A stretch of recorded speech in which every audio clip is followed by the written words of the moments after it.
That did not work.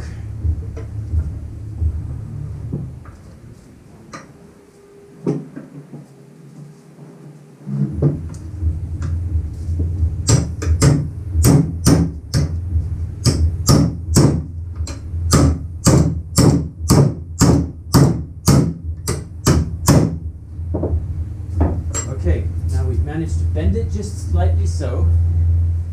Now I'm excited because, heavy. Not because that's heavy, but because this is heavy. Ow, my fingers. I still need those. And that. Oh, that's perfect fit. Oh, I like that. That fits nice. That fits beautifully. Almost perfect, but I'm going to leave it like that because if you try to make it perfect, you usually end up destroying it. You know what? We could probably do just a bit more. That's the correct part.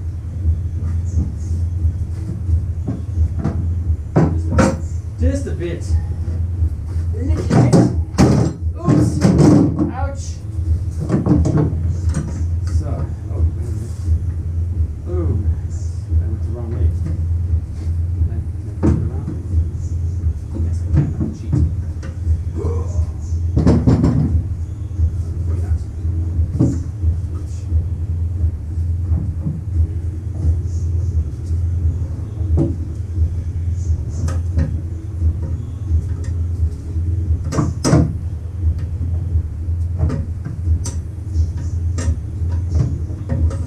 No, let's do it the right way. Let's do it the right way. We have to put a box on it.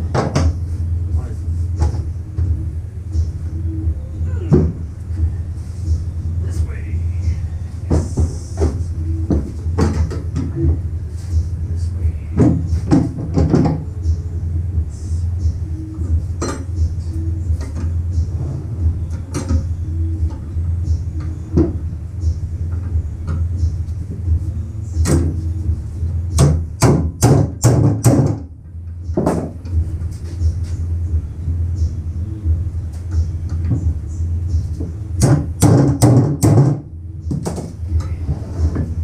Let's try.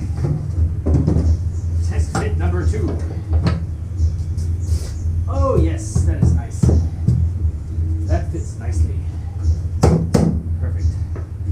I'm going to leave it just like that. Perfect fit. Now I can put a lock there. Excellent. Very nice.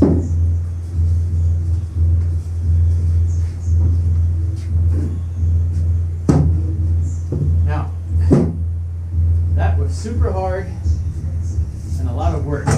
I'm never going to build another one of these where I glue all the boards on my own, although I have a stack of boards there left. I'm just saying this because I say this every time. Never again! And then I end up building like 12 more for all my friends and everybody who shows. I want one like that. That's so cool. Can you make me 1 or 2 or 3 or 4? Yes, that's how life is. Surprise.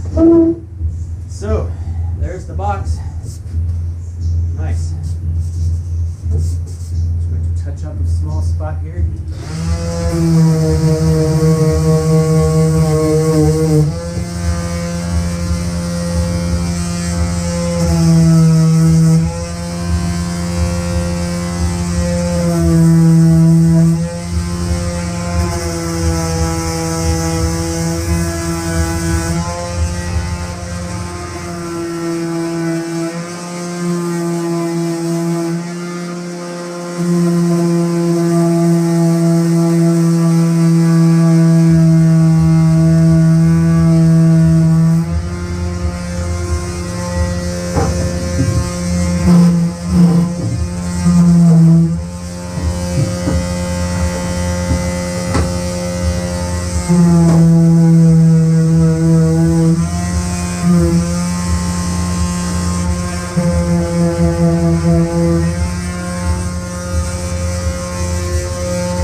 Should have wore a mask on that one. Yes, I was earlier.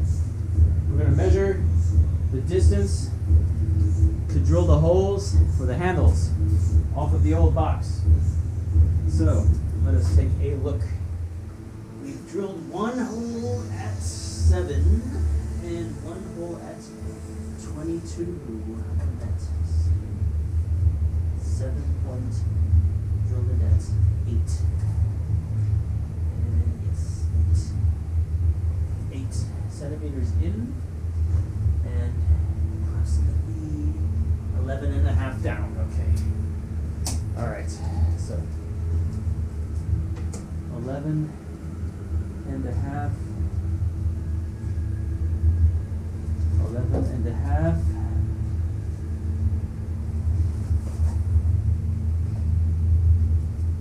And we're going to draw 8.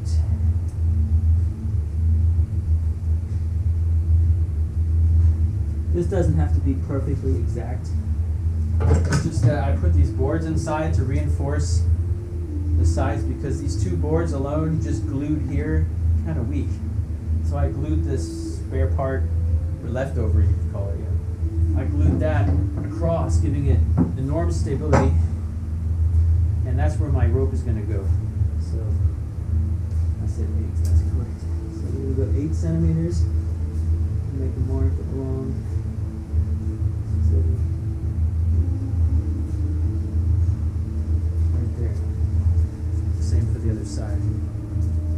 We're going to measure across from where I put the mark. And we're going to erase, hopefully, the mark we made to measure.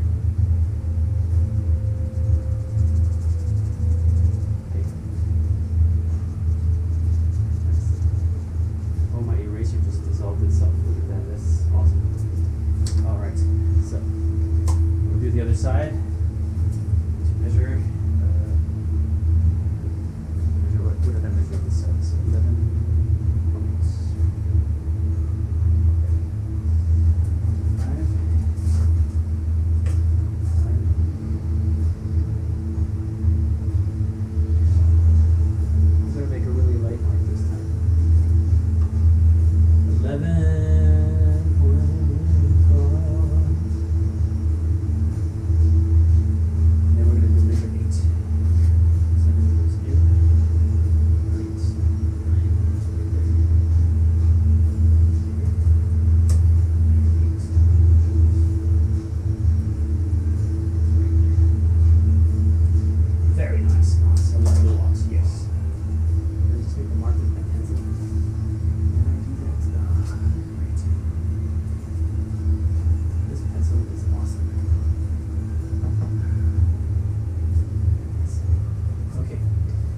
Every hole you drill of a larger size, you have to put a pilot hole. We're going to just use the drill that we had on for the nails.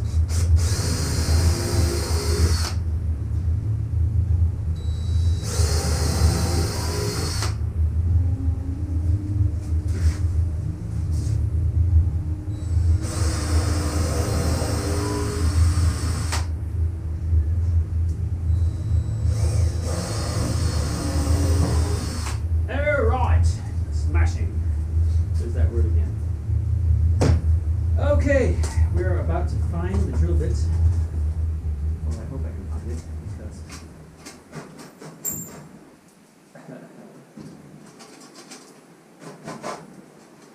my drill bits are somewhere in the sawdust. So I did drop one. That was the one I was looking for. I'm looking for my 12mm drill bit, large size drill bit that I use quite often for drilling holes into the boxes.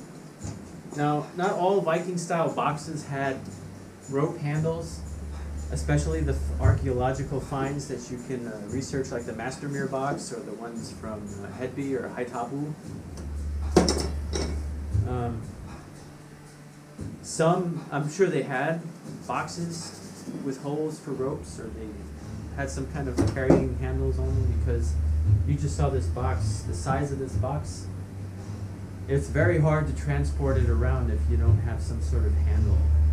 at least with 2 people. Even you can imagine this crate is full with all kinds of gear, loot, food, anything you name it, it'll be much heavier. So, you know, you always got to use your mind when you're building things and think, how could this have been? What was logical for people who could sail the seas with their ships? You would think they'd have ropes on their hands, on their boxes to be able to lift it. They had that enough common sense to be able to come up with that design. So I'm pretty sure they have that, but we haven't found any evidence of that, but I'm pretty sure. That's why I'm very careful with historical correctness. If I try to build something historically correct, if it's based on a find of an actual archaeological dig, yes, for that particular specimen, but I try to build them as close as possible. But when it comes to practicality, you always want to think another step ahead. How would have this been practical? And most likely, that's probably how it was, but we really don't know that. That's the fun part. We get to experiment with all these reconstructions, and there it is. It's right where it was when I put it there last. So we're experimenting with all these old technologies, with our new tools, and trying to recreate how it may have been. And I'm pretty sure they had ropes on there.